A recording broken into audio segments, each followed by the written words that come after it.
Oh hey, I didn't see you there. I'm TJ Schneider. I'm Keely Brown. I'm Nick Garber. I'm Caleb Sills. I'm Nicole Miller. I'm Samantha Wilkinson. I'm Trent Wessilver. I'm Raquel Marquez. I'm Kaylee Hernandez, and this is Hoofbeat News. I'm Kaylee Hernandez. And I'm Raquel Marquez, and this is Hoofbeat News.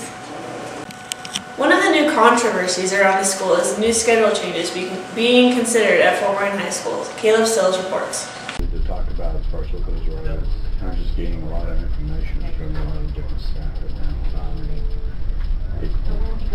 We're really looking at a lot of different ideas. As we've talked about a little bit, we talked about the 8-period day. Some of the ideas come from the teachers needing more time to collaborate, more time to get together to help improve instruction, help streamline instruction, help put together assessments. That's part of it. One of the proposals that does have the idea of having a longer lunch for students who have earned it through behavior, academics, different things. That's one option. But once again, we're kind of preliminary on really what's going on there. I interviewed some students to get their opinion on the matter. An 8-period day. I guess I don't see how that would help anything. I mean, if our academics are low already on the classes we have, I don't see what adding one more is going to do. People could graduate early because they would get more credits in a semester. I think the day's long enough as it is. A longer lunch is being considered as a reward for good grades and behavior. What are your thoughts on that? That sounds like a good way to go. That way we're having a little positive reinforcement there. There'd be a whole lot of people with short lunches, and what would they do with the time in between? I think we should have a longer lunch for everybody, regardless of grades and behavior. If the changes are confirmed, they will come into effect next fall. Being the technology man at Fort Morgan High School isn't always an easy job. Keely Brown and Nicole Miller talked to Mr. Kaiser about his strenuous job.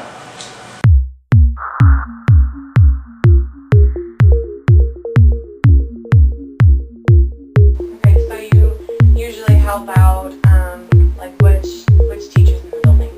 I help all of them. I work with all of them, we have a lot of new smart boards in the building, so part of my job is to help teachers integrate that into their instruction. And then also, we're doing lots of video projects, that kind of stuff. Also, anything technology in the classroom to help students learn better. Okay, so what's your favorite thing about your job? I get to make videos all day. I spend tons of time working on videos. That's my favorite thing right now, is working on the videos. Play on the computer? Play on the computer all day, yeah. That's what I get to do. Okay. What do you like to do in your spare time? I like to hike, fish, bike, anything outside. Lots of stuff outside. Okay, where did you go to college? I did 2 years at the community college here at MCC, and then I did my other 2 years over at UNC, and my major is English education.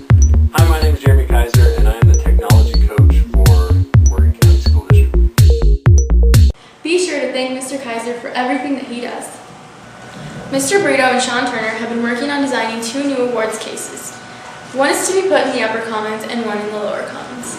Originally, the clubs around the school were supposed to help fundraise money through events like the Cajun Bowl, but recently an anonymous donor has decided to pay for the whole project. Now the money from the Cajun Bowl will be going towards fixing up one of the courtyards behind the library. And here's a word from our sponsors.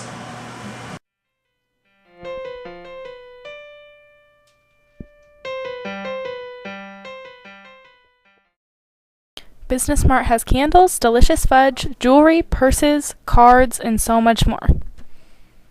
Shrimp, sausage, and a whole lot of crab legs always make for an awesome Cajun boil. That they do, Kaylee. Cajun boil is all you can eat crab legs, shrimp, sausage, corn, and potatoes. Boil everything all together. Cook it in some Cajun spices, Cajun seasonings, and when you serve it, you dump it out on the tables. Just put plastic down on the tables, dump it right out on the tables, and the people just grab it and eat it right from the table. Students, parents, friends, and family, everyone's invited to attend. I encourage everybody to come buy a ticket from either me, a student senate member, or one of the other club members throughout the school. our Cajun Boil chef, Mr. Edson, tells us why this fundraiser is even being held. The Cajun Boil is going to be to help raise some money so that we can improve the courtyard area out behind the library. Right now it's full of weeds, just kind of a mess, big eyesore for the school.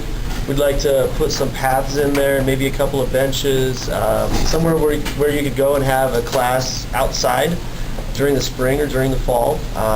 Someplace you can maybe just go, chill out, read a book, do whatever when the weather's nice. With servings at 5:30 and 7, be sure to get your $20 ticket from Mr. Edson or Student Senate before Saturday, February 12th. So tell your parents, come get a ticket, help us raise a few bucks for our school. Don't forget to chow down with friends on Saturday, February 12th.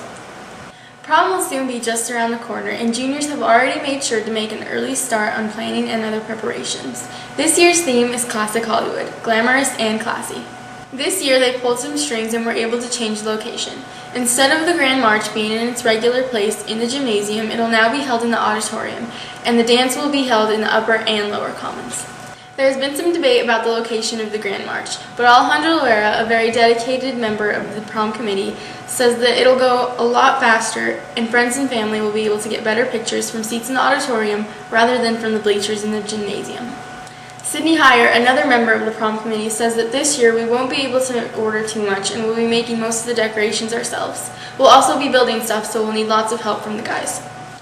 So juniors, pay attention to the announcements within the next few weeks. You'll want to attend if you want your prom to be the best that it can be.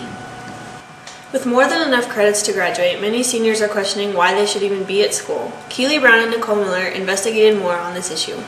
Many seniors at FMHS are questioning why they have to be here when the classes they are taking are not needed to graduate. Is it possible for them to be able to leave? We talked to Greg Wagers about this matter. Yes, that is possible with certain criteria being met.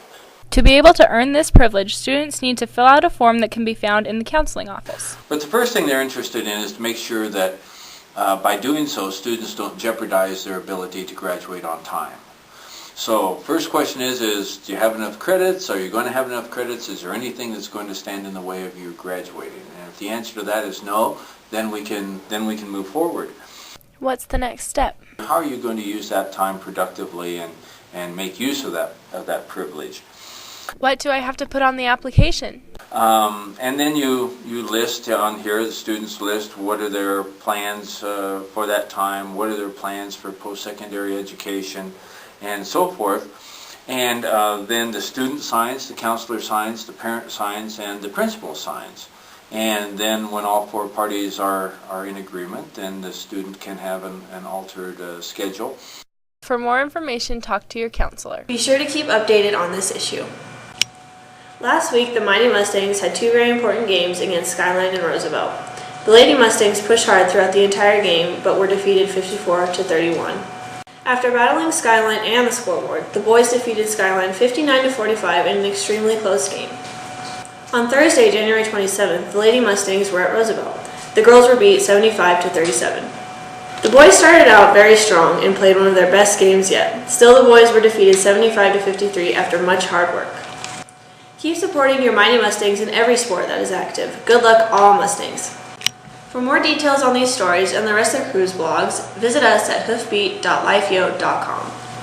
This moment is brought to you by Studio 909. Have you ever left a salon looking like this?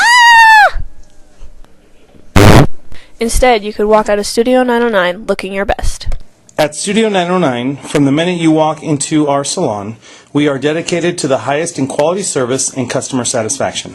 Our goal is to strive to deliver incomparable professional service and is determined to be a leader in northeastern Colorado. With our highly trained stylists and Matrix Master Artistic Educator, we are confident in providing the most modern and new styles for all types of lifestyles. Come visit us at Studio 909 Hair Salon in Fort Morgan, Colorado. We would love to have you as our guest. Studio 909 is located at 909 Main Street. You can reach them at 867-7903. And he does kids too. It is once again time for Inkblot's annual literary magazine, and they are now accepting submissions for Volume 4. The due date for all submissions is March 11th. For more information, visit Miss McCurley in room 202.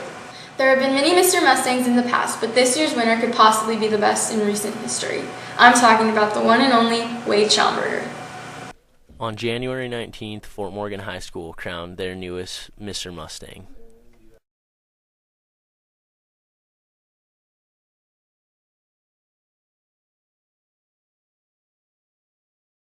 This is Trent Westover, and I'm here with the Mr. Mustang, Wade Schomburger. We just have a couple questions for you, Wade. What does Mr. Mustang mean to you? Well, Mr. Mustang means to me that, you are the best. I may not try very hard, but I still feel like I am the best I could possibly be, Mr. Mustang means being the greatest, and I feel like I am the greatest, Sure. Thank you. Alright, how'd you prepare yourself to become 2011's Mr. Mustang? Well, I prepared for about 3 months. About 3 months ago, me and my brother were just, we're listening to music in our Explorer, and all of a sudden, it starts bumping. He plays some Biggie Smalls, it's bumping, it's rocking, the Explorer, shaking a little bit, got some music pumping, For sure. And then, I just feel like I start laying that track, I know the words, I start laying on the track, and it all comes together. I said, I'm gonna take this, I'm gonna mold it, I'm gonna create it, I'm gonna make it my own, and I'm gonna be Mr. Mustang. Alright, if there was anything you could have changed or added to your Mr. Mustang routine, what would it have been? Well, I have a friend, Jesse Lammers. We call him Jesse Lammers. You may know him as Jesse Van Gorder, but back in about 4 months ago, Grady built a bike ramp. It was pretty well made, and but Lammers, he used to jump off it all the time. He'd always fall, and so we're gonna do that. We're gonna have that behind me as I rapping, but it got shut down, so it's too bad. We still rock it. Thank you to all the participants of the 2011 Mr. Mustang, and congratulations to Wade Schomburger, this year's winner. Thank you to all the participants in this year's Mr. Mustang, and congratulations to you, Wade. Thank you for tuning in once again to Hoofbeat News. This is Kaylee Hernandez and Raquel Marquez signing off. Check out our trendy Facebook page and our website at hoofbeat.lifeo.com.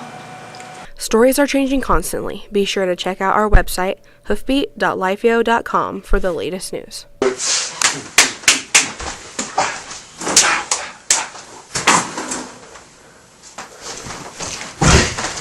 That's just how we roll,